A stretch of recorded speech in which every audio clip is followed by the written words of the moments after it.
बंगले वाली बहू की ताजी सब्जियां। भैया क्या आप मेरी पसंदीदा ताजी कच्चे आम लेकर आए हो या नहीं? हाँ बिटिया, तुम तो हमेशा मुझसे ही सारी सब्जी लेकर जाती हो, इसलिए तुम्हारे लिए कच्चे आम मैंने पहले ही साइड में रख दिए हैं। शुक्रिया भैया, अब घर जाकर कच्चे आम की मीठी चटनी बनाऊंगी। ताजा सब्जी खाने का तो मजा ही अलग होता है। उसके बाद नेहा सारे कच्चे आम लेकर घर आ जाती है और अपनी मम्मी को कहती है, मम्मी अब आप जल्दी से मेरे लिए कच्चे आम की मीठी चटनी बना दो, मेरा बड़ा मन कर रहा है खाने का। मुझे तो पता ही था जैसे ही गर्मी आएगी और तुम्हारे कच्चे आम की चटनी खाना शुरू हो जाएगा, उसे खाए बिना तो तुम रह ही नहीं सकते हो। तो मम्मी कच्चे आम की चटनी खाए बिना कौन रह सकता है? गर्मी में एकदम ठंडी ठंडी चटनी खाने का मजा ही अलग होता है। आप जल्दी से उसे बनाकर फ्रिज में रख देना और मैं शाम को खाऊंगी। एक तरफ इतना कहकर नेहा वहाँ से चली जाती है और उसके बाद सुनीता नेहा की फरमाइश के अनुसार कच्चे आम को काटकर उन्हें अच्छे से धो लेती है और फिर वो उसकी मीठी चटनी बनाती है। चटनी जब बन जाती है तो वो थोड़ी देर के बाद उसे फ्रिज में रख देती है। जब शाम को नेहा खाना खाती है तो उसे खाना बहुत अच्छा लगता है। बड़ा मजा आ गया, बहुत ही स्वादिष्ट चटनी थी। मन कर रहा है कि सारी चटनी अभी खा लूं। बिल्कुल, तुम्हें जितनी चटनी खानी है तुम खा सकती हो। उसके बाद नेहा सारी चटनी खत्म कर देती है। अभी शादी के बाद तो पता नहीं कब आपके हाथ का खाना दोबारा खाने को मिलेगा। मैं खाना बहुत मिस करूंगी। अरे कोई बात नहीं बेटा, जब भी तुम्हें हमारी याद आए तुम हमें बता देना, हम खाना लेकर तुमसे मिलने आ जाएंगे, या फिर तुम यहाँ पर कभी भी अपनी मर्जी से आ सकते हो। नेहा के घर वालों ने उसका रिश्ता तय कर दिया था और अब कुछ दिन बाद उसकी शादी थी। इस तरह दिन गुजर रहे थे। अब जोर शोर से घर में शादी की तैयारी चल रही थी। एक दिन सब्जी वाला उनके घर बहुत सारी सब्जी लेकर आता है। अरे बेटिया, घर में क्या फंक्शन है? घर में शादी की तैयारियां चल रही है। अच्छा बेटा, किसकी शादी की तैयारी हो रही है? अरे भैया मेरी ही शादी की तैयारी हो रही है। मेरा बड़े बंगले में रिश्ता तय हुआ है। आपको पता है अब मैं जल्दी ही बड़े बंगले की बहू बनने वाली हूँ। अरे वाह बेटिया, ये तो बहुत अच्छी बात है। तुम तो फिर शादी करके बड़े बंगले में चली जाओगी और हमें तो भूल ही जाओगी। फिर कहाँ बेटिया तुम हम सब्जी वाले को याद करने वाली हो? नहीं भैया ऐसी कोई बात नहीं है। मैं भला आपको क्यों बोलूंगी, बल्कि आप ही तो थे जो हमेशा इतनी ताजा सब्जी देते थे। वहाँ मुझे ऐसी ताजा सब्जी कौन खिलाएगा भला? कोई बात नहीं, तुम हमसे कह देना, हम तुम्हें देने आ जाएंगे। इस तरह सब्जी वाला फंक्शन की वजह से बहुत सारी सब्जी वहाँ पर देकर चला जाता है। नेहा के घर में भी काफी तैयारी चल रही थी और सब शादी की तैयारी की वजह से बहुत खुश थे। ढोल बज रहे थे और महिलाएं संगीत गाकर नाच रही थी। इस तरह दिन गुजरते हैं और शादी का दिन आता है। बारात दरवाजे तक आती है और उसके बाद नेहा और यश के फेरे होते हैं। इस तरह शादी संपन्न होने के बाद नेहा गाड़ी में बैठकर अपने ससुराल की तरफ विदा हो जाती है। शांति नेहा का स्वागत करने के लिए आरती की थाली लेकर खड़ी थी। आओ बेटा, तुम्हारा घर में स्वागत है। तुम दाहिने पैर से कलश गिराकर घर प्रवेश करो। शांति के कहने पर नेहा बिल्कुल वैसा ही करती है। उसका गृह प्रवेश हो जाता है और वो बहुत ज्यादा थक गई थी, इसीलिए कमरे में जाकर सो जाती है। अगले दिन सुबह जल्दी उठकर वो तैयार हो रही थी। बंगले की बहू बनकर तो बड़ा अच्छा लग रहा है। कितना बड़ा घर है, लेकिन साथ में मुझे बहुत ज्यादा घबराहट भी हो रही है। कोई बात नहीं, देखते हैं कि आगे क्या होगा। उसके बाद नेहा तैयार होकर नीचे आती है जहाँ वो सब हॉल में बैठे हुए थे। तब शांति नेहा को देखकर कहती है, आओ बेटा तुम यहाँ पर हमारे साथ बैठ जाओ। ये बात सुनकर नेहा बहुत कंफ्यूज हो जाती है। अरे इन्होंने तो मुझे मेरी पहली रसोई करने के लिए ही बोला नहीं। अब क्या करूं? क्या मैं खुद सामने से पूछ लूं? नेहा बैठती नहीं है और दिमाग में ही कश्मकश अपने विचारों में उलझी रहती है, जिसे देखकर अरे बेटा क्या हुआ, तुम परेशान नजर आ रही हो? तुम बैठ क्यों नहीं रही? तब नेहा शांति से पूछती है, कुछ नहीं मम्मी जी, मैं तो बस पूछ रही थी कि क्या मुझे पहली रसोई के लिए आज खाना नहीं बनाना?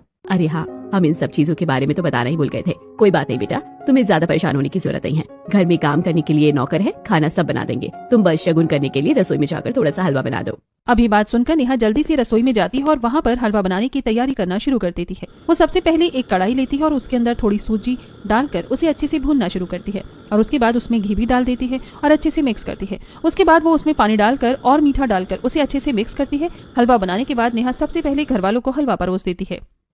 हलवा तो बहुत ही टेस्टी बना है। हाँ, बहुत ही ज्यादा टेस्टी बना है। बहुत समय बाद इतना टेस्टी हलवा खा रहा हूँ। उप्स, मैं तो ऑयली फूड बिल्कुल भी नहीं खाने वाली हूँ। मुझे नहीं खाना। अरे भाभी एक दिन में कुछ नहीं होता, और वैसे भी ये ऑयली नहीं है, इसके अंदर थोड़ा सा घी है और घी तो हमारी हेल्थ के लिए अच्छा ही होता है। नहीं फिर भी घी बॉडी में फैट तो बनाता ही है। अरे तो क्या हुआ, तुम तो जिम करती हो, सब बैलेंस हो जाएगा, खा लो। इस तरह सब हलवा खा लेते हैं और नेहा फिर से रसोई में चली जाती है जहाँ पर नौकर खाना बना रहा था। क्या हुआ मालकिन, आपको कुछ चाहिए? नहीं मुझे कुछ नहीं चाहिए। नहीं लेकिन मैं कह रही थी कि आज मेरी पहली रसोई है तो क्यों ना खाना मैं ही बना दूं। अरे कोई बात नहीं मालकिन, ये तो हमारा हर रोज का काम है और मेम साहब ने कहा था कि आज का खाना भी मुझे ही बनाना है। कोई बात नहीं, मैं वैसे भी क्या ही करूंगी, आप रहने दीजिए, मैं खाना बना दूंगी। जी ठीक है। इस तरह नेहा राजू को वहाँ से भेज देती है और खुद खाना बनाना शुरू करती है। लेकिन जैसे ही वो देखती है कि सारी सब्जी एकदम बासी टाइप लग रही है तो वो सब देखकर उसका मुंह एकदम उतर जाता है। हे भगवान, एक भी सब्जी ताजा नहीं है। इसका खाना बनाकर खाने में तो बिल्कुल भी मजा नहीं आएगा। मुझे तो हमेशा ताजा सब्जी खाने की आदत है। ये सब्जियों का तो बिल्कुल मुंह ही उतरा हुआ है, इन्हें खाकर तो बिल्कुल भी टेस्ट नहीं आएगा। इस तरह नेहा उदास हो जाती है और उसके बाद उदास मन से सबके लिए खाना बनाती है। और जैसे ही वो सबको खाना बनाकर परोसती है तो नेहा ने सब्जी में मिर्च मसाले बहुत कम डाले थे, जिसकी वजह से सबके स्वाद के अनुसार खाना नहीं बना था। तो पायल भड़कते हुए कहती है, राजू कहाँ है? राजू जल्दी इधर आओ। इस राजू को आज मैं छोड़ने नहीं वाली। हर रोज काम चोरी करने लगा है, बहुत काम चोर हो गया है आजकल। आज का खाना बिल्कुल भी ठीक से नहीं बनाया है, ना तो इसमें कोई मसाले हैं और ना ही इसमें कोई तीखापन है, बिल्कुल भी स्वाद नहीं आ रहा। हाँ बिल्कुल, राजू ने आज ठीक से खाना नहीं बनाया है। आज का खाना बाकी दिनों से अलग है। इस तरह ये सब देखकर नेहा उदास होते हुए कहती है, 1 मिनट आप सब लोग जाइए, राजू ने कुछ भी नहीं किया है। दरअसल बात ये थी कि आज खाना मैंने बनाया है और राजू को मैंने खाना बनाने से मना कर दिया था। ओह अच्छा, लेकिन बेटा तुम्हें ऐसा करने की क्या जरूरत थी? हमने तुमसे कहा था ना कि तुम्हें खाना बनाने की जरूरत नहीं है, राजू सब संभालेगा। मम्मी जी, आज मेरी पहली रसोई की रस्म थी, तो इसलिए मुझे लगा कि मैं क्यों ना सभी को अपने हाथ से खाना बनाकर खिला दूं। तो क्या जरूरत है तुम्हें अपना इतना दिमाग इस्तेमाल करने की? क्या तुम शांति से नहीं बैठ सकती क्या? कुछ ज्यादा ही शौक चढ़ा है क्या तुम्हें काम करने का? तो कोई और काम कर लिया होता। तुमने तो यहाँ पर हमारा खाने का सारा स्वाद ही खराब कर दिया है। मुझे माफ कर दीजिए। अरे कोई बात नहीं बहू, तुम्हें इस तरह माफी मांगने की जरूरत नहीं है। भाई मुझे तो खाना बहुत अच्छा लग रहा है। इन लोगों की जीभ का तो स्वाद ही खराब हो गया है, इतना ज्यादा मिर्च मसाला खा खा कर। हाँ बेटा, तुम्हें परेशान होने की जरूरत नहीं है। तुम चिंता मत करो, खाना तो अच्छा है, बस इसमें थोड़ा सा मिर्च मसाला कम है। जैसा हम हमेशा खाते हैं, बाकी खाना बहुत अच्छा बना है।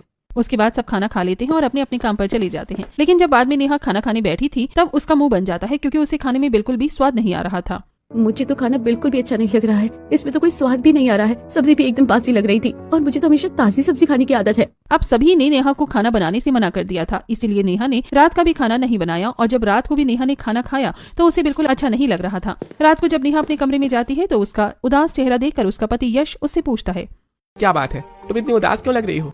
अगर मैं खाने को लेकर बात की तो इन्हें लगेगा कि मैं कितना ज्यादा नखरा कर रही हूँ, और अभी मुझे आए हुए 1-2 दिन ही तो हुए हैं, तो अभी कुछ नहीं कहती हूँ। उसके बाद नेहा फेस को थोड़ा ठीक करके कहती है, अरे कुछ नहीं हुआ, बस थोड़ी सी थकान हो रही है। अच्छा ठीक है, तो तुम आराम से सो जाओ। वहीं दूसरी तरफ पायल के कमरे में तुम्हारा तो हमेशा का है, तुम्हें तो इन सब चीजों पर ध्यान ही नहीं देना होता। सिर्फ अकेले मेरे ऊपर इल्जाम लगाने की जरूरत नहीं है। कभी अपने आप को भी देखा है कि खुद कितनी गलती करते हो? हाँ बिल्कुल, मैं ही तो गलतियों का पुतला हूँ और तुम ज्ञान की देवी हो, तुमसे तो कभी गलती हो ही नहीं सकती। अच्छा हुआ कि खुद अपने मुंह से एक्सेप्ट कर दिया सच। जब पता है तो क्यों दूसरों के ऊपर इल्जाम लगा रहे हो? तुमसे बात करना तो बेकार था ही, लेकिन अब तुमसे बहस करना भी बहुत ज्यादा बेकार है। मुझे तो अब तुमसे कोई बात ही नहीं करनी है इस बारे में। रोहन गुस्सा होकर वहां से चला जाता है। इस तरह दिन गुजर रहे थे और अब घर में ताजा सब्जी न बनने की वजह से नेहा का भी खाने में बिल्कुल मन नहीं लग रहा था। इसलिए वो एक दिन राजू से कहती है, अरे राजू भैया, आप कहीं से भी ताजी सब्जी लेकर आओ ना। ये सब्जी आप कहाँ से लेकर आते हो? ये तो बिल्कुल भी ताजा नहीं होती है और इसमें कोई स्वाद भी नहीं होता है। अरे मालकिन किधर से लाएगा, वहीं से लाता हूँ जहाँ सुपरमार्केट से सारी सब्जी मिलती है। आप प्लीज कहीं और ट्राई करना ना, कि कहीं से आपको कैसे भी करके कहीं से ताजा सब्जी मिल जाए। हाँ ठीक है, मैं देख लूंगा। उसके बाद राजू शाम को फिर से सब्जी लेने जाता है और वो 1-2 जगह ट्राई करता है, लेकिन उसे कहीं ताजा सब्जी नहीं मिलती। तो वो वापस सुपरमार्केट में अंदर सब्जी लेने चला जाता है और सब्जी लेते हुए खुद से कहता है, अरे अब क्या मैं इनके लिए सारे ही काम करूंगा?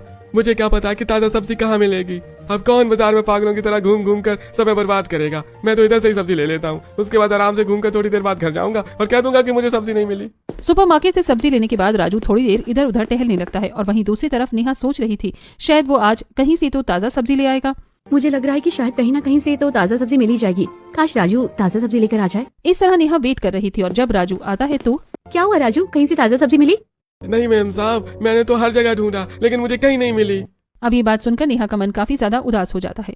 यूं ही 1 हफ्ता गुजर जाता है और अब नेहा इस बारे में अपने पति से बात करती है। मुझे आपसे कुछ बात करनी है। हाँ बिल्कुल, बोलो ना क्या बात है। मेरा ताजा सब्जी खाने का बहुत ज्यादा मन कर रहा है, लेकिन यहाँ पर कहीं भी ताजा सब्जी नहीं मिल रही है, तो आप प्लीज कहीं से ताजा सब्जी मंगवा दीजिए। अच्छा ठीक है, मैं कहीं ना कहीं से ट्राई कर लूंगा, लेकिन अभी कुछ कह नहीं सकता। मैं एक इम्पोर्टेंट प्रोजेक्ट पर काम कर रहा हूँ, बाद में देखेंगे। इस तरह यश का जवाब मिलने के बाद भी नेहा ने कुछ दिन वेट किया, लेकिन कहीं से ताजा सब्जी नहीं आई। साथ में नेहा एक और चीज नोटिस कर रही थी कि कोई भी एक साथ बैठकर डिनर नहीं करता था। कोई अपने कमरे में टीवी देखते हुए तो कोई लैपटॉप देखते हुए अपना डिनर करता था। अरे क्या बात है बेटा, तुम खाना क्यों नहीं खा रही हो? पापा जी, मैं सबके आने का इंतजार कर रही थी कि सब साथ में बैठकर डिनर करेंगे। अरे नेहा, भूल जाओ कि यहाँ कोई आकर साथ में डिनर करने वाला है। सबका यही है, सब अपने अपने काम में ही मस्त होकर रहते हैं। कोई अपने कमरे में खाना खाते हुए टीवी देखेगा तो कोई काम करते हुए खाना खाएगा। सबका यही है। हम तो इंतजार करके थक चुके हैं और तुम भी अब किसी का इंतजार मत करो और खाना खा लो। एक दिन नेहा घर के आंगन में टहल रही थी, जहाँ पर माली आंगन में पेड़ पौधों की कटाई कर रहा था। भैया, क्या यहाँ पर एक भी सब्जी का पेड़ या पौधा नहीं लगा हुआ इस घर में? अरे नहीं मालकिन, यहाँ पर एक भी सब्जी का पौधा नहीं है, बल्कि एक पेड़ है जो अमरूद का लगा हुआ है, बाकी सब तो फूलों के हैं।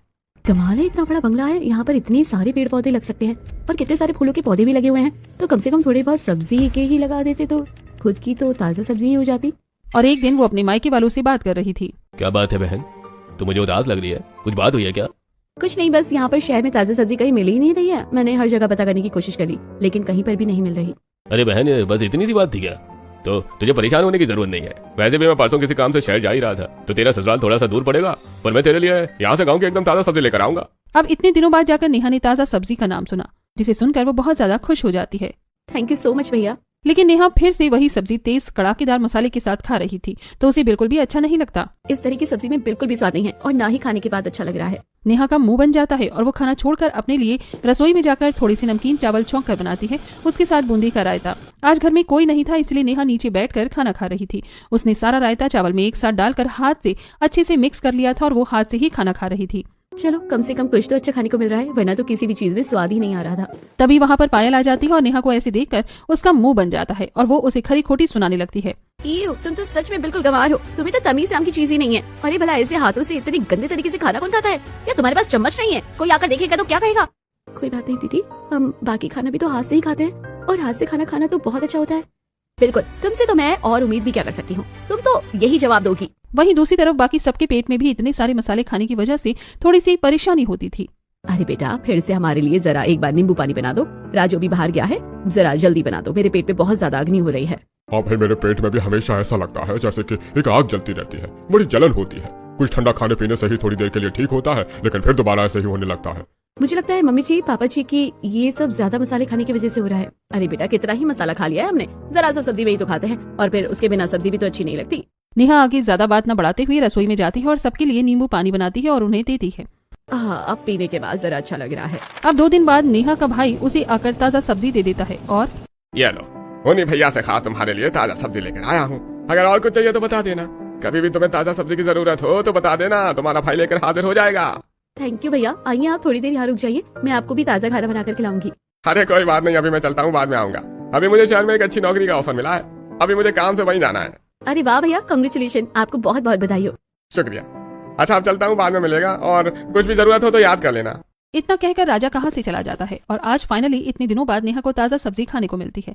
वो सबके लिए बढ़िया सी भरमा भिंडी और साथ में अपने लिए कच्चे आम की मीठी सब्जी बना लेती है। नेहा जब खाना बना रही थी तो सिलबट्टी पर वो कुछ मसाले पीस रही थी।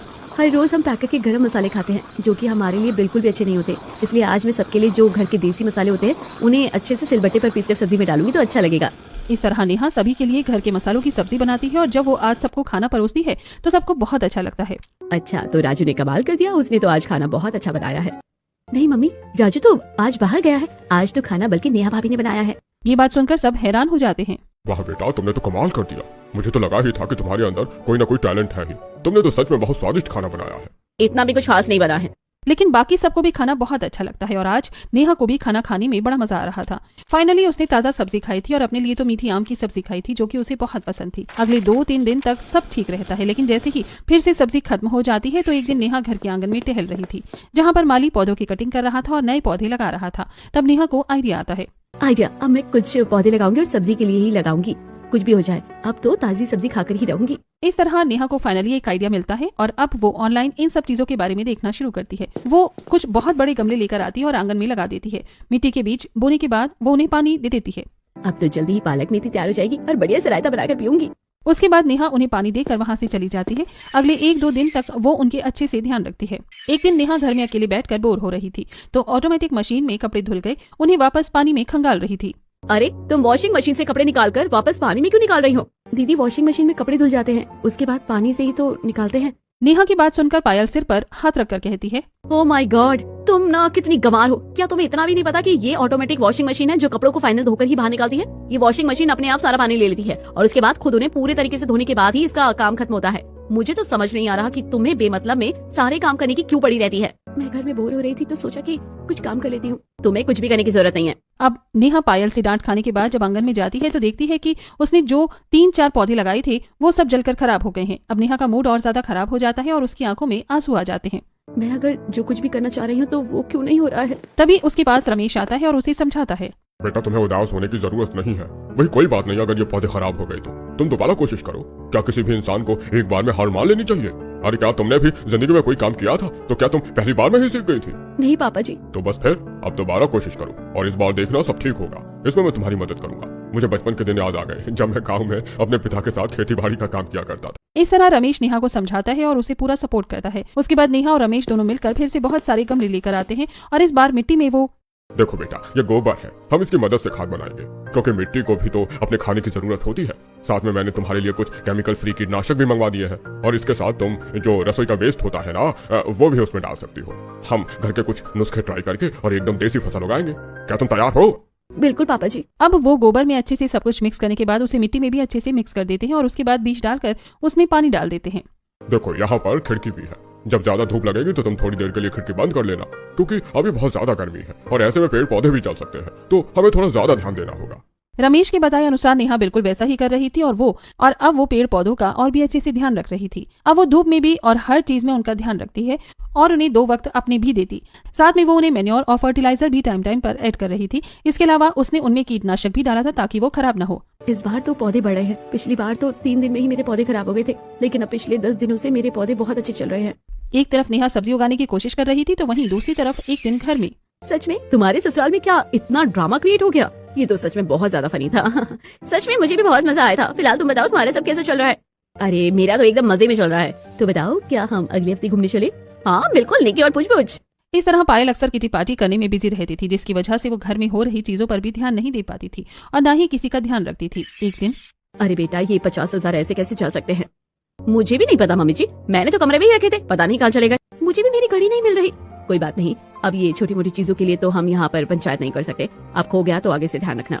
तुम्हारे लिए छोटी मोटी चीजें हैं, अरे भले ही छोटी मोटी हो, लेकिन है तो तुम्हारी। तुम्हें कम से कम ध्यान तो रखना चाहिए कि सामान कहाँ गायब हो रहा है। कभी भी कुछ भी कहीं पर भी रख देते हो, हमेशा सामानों को गायब करते रहते हो। ये सब देखकर नेहा को बड़ा अजीब लगता है कि घर में किसी को परवाह ही नहीं है और उनका छोटा मोटा सामान कहाँ गायब हो गया है। उसके बाद नेहा सबका सामान ढूंढने की कोशिश करती है। चलो कम से कम डिटेक्टिव ही बन जाते हैं, क्योंकि वैसे भी पूरा दिन तो मैं घर में खाली ही रहती हूँ। नेहा पूरे घर में सामान ढूंढने की कोशिश करती है, लेकिन उसे कहीं भी कुछ नहीं मिलता। लेकिन उसे एक अजीब चीज नजर आती है। कुछ तो गड़बड़ है, दाल में काला है या पूरी दाल काली है, अब तो पता लगाना ही होगा। वहीं दूसरी तरफ रमेश और नेहा की मेहनत अब रंग ला रही थी और अब उनके पौधों में काफी सारी सब्जी लग गई थी, जिसकी वजह से नेहा बहुत खुश हो रही थी। आज वो सभी के लिए अपनी उगाई हुई बैंगन की सब्जी तोड़कर सबके लिए भरमा बैंगन बनाती है। उसने सब्जी में रेडीमेड नहीं बल्कि घर के कुटे हुए मसाले डाले थे, जिसके बाद हर किसी को खाना बहुत स्वादिष्ट लगता है। लेकिन कोई भी रात को डिनर करने के लिए नहीं आता तो नेहा सबको कमरे में ही खाना देने जाती है। अजय, आप कमरे में खाना खाने के बजाय नीचे आकर सबके साथ खाना खा लीजिए। कितनी देर लगेगी? सिर्फ 10 मिनट लगेंगे।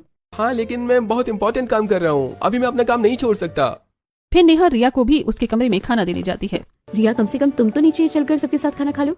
नहीं भाभी, मैं अपने दोस्तों से ऑनलाइन बात कर रही हूँ, उनके साथ ही खाना खाऊंगी। घर का सिस्टम पूरी तरीके से बिगड़ा हुआ था। नेहा सबको बोलती भी है, लेकिन कोई इस बात पर ध्यान नहीं देता। सिर्फ रमेश, रोहन और नेहा साथ बैठकर खाना खा रही थी। तब शांति भी आती है। बेटा सच कहूँ तो आज का खाना तो कुछ ज्यादा ही स्वादिष्ट बना है। तुमने सब कैसे किया? तुम्हें कुछ होश रहेगा तो पता चलेगा ना। तुम्हें तो पता ही नहीं रहता कि घर में क्या चल रहा है और क्या नहीं, बस अपनी सहेलियों के साथ बिजी रहती हो। अजी तो क्या हो गया, हर कोई अपने काम में बिजी रहता है। अब तो पूछ रही हूँ ना। कुछ नहीं मम्मी जी, हमने घर में बहुत सारी सब्जियां उगाई है और मैंने आज ताज़ा सब्जी बनाई है। ताज़ा सब्जी का तो स्वाद ही अलग होता है, साथ में इसमें घर के कूटे हुए मसाले अच्छी तरह से डाले हैं। ओहो, मुझे तो मेरे पुराने दिन याद आ गए। अजी आपको याद है शादी के बाद जब हम गांव में रहते थे तो साथ में सब्जी उगाते थे और उन्हीं सब्जी को खाते थे। कितनी स्वाद सब्जी थी। ये स्वाद भी बिल्कुल वैसा ही है। मेरे पुराने दिनों को याद दिला दिया। मुझे तो सब कुछ याद है, लेकिन शायद तुम भूल गई हो। तुम बस टीवी, फोन और सहेलियों में लगी हो। परिवार नाम की तो कोई चीज ही नहीं रही। हम पहले कैसे साथ में बैठकर खाना खाते थे, लेकिन अब तो सब खत्म हो रहा है। परिवार में एक दूसरे का दुख दर्द कोई समझ ही नहीं रहा। ये बातें सुनकर शांति को तो सारी गलती का एहसास हो जाता है और वो आप बिल्कुल सही कह रहे हैं। मैं कुछ ज्यादा ही इन सब चीजों में खो गई थी, लेकिन अब ऐसा नहीं होगा। अब शांति भी उनकी टीम में शामिल हो गई थी। बाकी सबको भी लाइन पर लाना था। यूं ही दिन गुजर रही थी। अब शांति भी देखती है कि नेहा ने तो घर में ही बगीचा बना दिया है जिसमें की सब्जी उग रही थी। उनकी पड़ोसन शांति के पास आती है। अरे तुम दोनों यहाँ कैसे? अरे हम तो तेरी छोटी दिलदार बहू के पास आए हैं। तेरी बहू सच में बहुत अच्छी है। कितनी अच्छी तो खेती कर रखी है घर में। शहर में भी तुम्हें ताजा सब्जी खिला रही है। उसने तो हमें भी कुछ सब्जी दी थी और हमने बनाई तो बड़ी स्वादिष्ट बनी। बिल्कुल, तू तो बहुत भाग्यशाली है जो तुझे ऐसी समझदार बहू मिली है। सबसे अपनी बहू की तारीफ सुनकर शांति को बहुत अच्छा लगता है। उसके बाद शांति उन लोगों को और सब्जी देती है। जब वो अंदर जाती है तो नेहा सबको बुलाती है और वो एक वीडियो दिखाती है। मैं आप सबको जो बताने चाह रही हूँ, हो सकता है आपको बहुत बड़ा झटका लगे, लेकिन घर में जितने भी सामान गायब हो रहे थे, इन सबके पीछे राजू का हाथ था। ये बात सुनकर सबको बहुत गुस्सा आता है। तुझे शर्म नहीं आई ये सब हरकतें करते हुए? मुझे माफ कर दीजिए, मैं आगे से ऐसा कभी नहीं करूँगा। पर वो राजू को माफ नहीं करते और उसकी कंप्लेंट कर देते हैं। ये सब खत्म होने के बाद मुझे तो सच में समझ नहीं आ रहा था कि वो हमारे साथ ऐसा कैसे कर सकता है। इसमें समझने वाली कौन सी बात है? तुम्हारा कभी घर में ध्यान ही नहीं होता है कि क्या चल रहा है क्या नहीं। जब ऐसा कुछ होगा ही नहीं तो कहाँ से पता चलेगा कि क्या हो गया। रमेश की बात सुनकर शांति को भी बुरा लगता है और उसे अपनी गलती का एहसास होता है। अपनी होश शांति मिलकर घर में कुछ काम करने लगी और घर पर अपना ध्यान देने लगी। सच में बहू घर में सब्जी उगाकर मुझे भी बहुत अच्छा लग रहा है। पहले मैं भी बहुत बोर हो जाती थी, लेकिन अब सब्जी उगाने में भी अच्छा लगता है और उनके साथ अच्छा टाइम पास होता है। मन को एक शांति मिलती है। गांव में पहले ऐसी ही बिजी रहती थी, लेकिन यहाँ आने के बाद तो हम ऐसी दुनिया भूल गए थे। जी मम्मी जी, इसलिए तो कहते हैं कि पेड़ पौधे ही हमारा जीवन होते हैं, हमें नई दिशा देते हैं। लेकिन वहीं दूसरी तरफ रोहन और पायल का रिश्ता खराब हो रहा था। तुम्हारे लिए मैं फूल लेकर आया और तुम मुझे ही उल्टा सुना रही हो। तो मैंने कहा था ना कि मैं अभी काम कर रही हूँ और मुझे डिस्टर्ब मत करना। आपने तो अपना इन्वेस्टमेंट वगैरह का सारा काम छोड़ दिया है, लेकिन अब मुझे भी तो कुछ करना पड़ेगा। तुम सिर्फ यही करना, तुम्हें कोई फर्क नहीं पड़ता कि तुम्हारा पति जिंदा है या मरे। तुम बहुत सेल्फिश हो। इतना कहकर रोहन वहाँ से चला जाता है और पायल की आंखों में आंसू आ जाते हैं। तब नेहा उसके पास आती है। तुम मुझे रोता हुआ देखकर यहाँ पर मेरा मजाक बनाने आई हो ना? चली जाओ यहाँ से। नहीं दीदी, ऐसा कुछ नहीं है। मैं तो बस आपको इतना बोलने आई थी कि हमें इन सब चीजों से ज्यादा अपने घर परिवार पर ध्यान देना चाहिए। भैया इतने प्यार से आपके लिए फूल लेकर आए, लेकिन आपने उन्हें डांट दिया। आप मेरे कहने से एक बार सिर्फ बाकी सब चीजों से फोकस हटाकर भैया पर फोकस कीजिए, देखना फिर कैसे सब ठीक हो जाएगा। नेहा के कहने पर पायल बिल्कुल वैसा ही करती है। उसके बाद पायल कुछ दिन के लिए अपने काम से गैप ले लेती है और अब रोहन के साथ खाना खाती है और अच्छे से बात करती, तो उन दोनों का रिश्ता अब ठीक हो रहा था। एक दिन लेकिन इस इन्वेस्टमेंट के बारे में तो मैंने रिसर्च किया था, तो क्या हुआ? मैंने उस पर काम कर लिया। थैंक यू जो तुमने मुझे कांटेक्ट दिया, मेरा काम बन गया। अपने ही दोस्तों से धोखा मिलने के बाद तुम बिल्कुल सही थी नेहा, बहुत अच्छा प्लान बनाया था। ये लोग मेरे साथ सिर्फ फायदे के लिए ही थे, लेकिन अब मैं इनसे ज्यादा अपने परिवार पर फोकस करूंगी। इतना सब होने के बाद अब सब कुछ धीरे धीरे ठीक हो रहा था। अब सब साथ में बैठकर डिनर करने लगे थे। आज पहले सभी के लिए घिया के कोफ्ते और साथ में टिंडे की सब्जी बनाई गई थी, जो उसने खुद अपने घर में उगाई थी। चलिए सब जल्दी से ताजा सब्जी का मजा लेते हैं। हम सब तो घर में अब सुधर गए हैं, लेकिन रिया और यश तुम दोनों को लगता है सजा की जरूरत है। चलो अपना अपना फोन साइड में रखो और खाने में ध्यान दो। शांति और रमेश की डांट से डरकर दोनों फोन साइड रख देते हैं और अब लग रहा है घर हमारा घर जैसा। ये सब मैंने बहुत मिस किया। हाँ, मैंने भी बहुत मिस किया सब कुछ। इन सब काम के बीच में तो मैंने अपनी पत्नी को भी खो दिया था। मुझे माफ कर दीजिए, मैं आगे से ऐसा नहीं करूंगी और मैं सबके साथ मिलकर ही असली खुशी को एंजॉय करूंगी। तो एक काम करते हैं, तुम चारों मिलकर कहीं अच्छी जगह घूम कर आओ। क्या हमेशा सिर्फ काम में लगे रहते हो? इतना किस लिए कमाते हो? परिवार के लिए ना। अगर परिवार को ही समय नहीं दोगे तो क्या फायदा? हाँ मैं भी चलूंगी। नहीं बिल्कुल नहीं, अभी तुम्हें बहुत कुछ सीखना बाकी है। भाई तुम हमारे साथ घर पर रहकर घर का ध्यान रखने में मदद करोगी। ये तो चीटिंग है। रिया की इस बात पर सब हंस देते हैं और आज पहली बार सब एक साथ बैठकर अच्छे से खुशी से डिनर कर रहे थे। कुछ समय के बाद फाइनली चारों बेटा बहू मिलकर कहीं घूमने जाते हैं और अपनी लाइफ को थोड़ा एंजॉय करते हैं। वहीं दूसरी तरफ शांति और रमेश रिया के साथ घर का और अपनी ताजी सब्जियों का ध्यान रखते हैं।